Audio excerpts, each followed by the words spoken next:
नमस्कार दोस्तों। मेरे एक मित्र ने आग्रह किया है कि मैं इसलिए और इसीलिए का अंतर आपको बताऊं।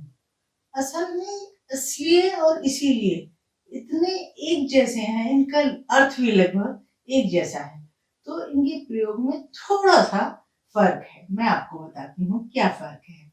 जैसे मैं एक उदाहरण बताती हूँ। आपको आना था, इसलिए मैंने आपके लिए भोजन की तैयारी की थी, और इसीलिए मैंने बच्चों को स्कूल नहीं भेजा ताकि वो आपसे मिल सके।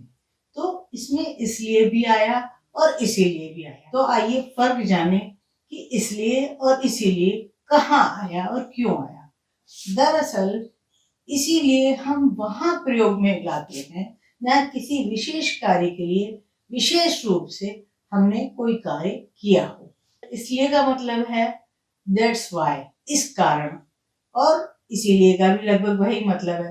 लेकिन इसीलिए हम तभी प्रयोग में लाते हैं जब हम किसी विशेष कार्य को किसी विशेष कारण से करते हैं।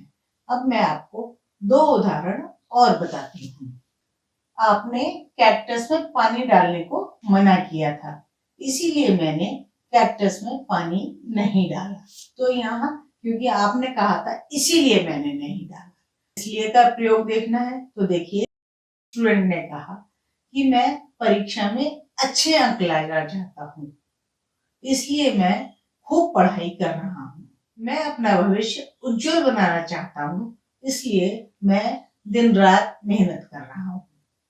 तो इसलिए और इसीलिए बहुत मिलते जुलते हैं और अर्थ भी लगभग मिलता जुलता है। एक अन्य उदाहरण देखिए, मुझे ट्रेन से बाहर जाना था, इसलिए मैं जल्दी उठ गया था और इसीलिए मैंने टैक्सी बुलाई थी।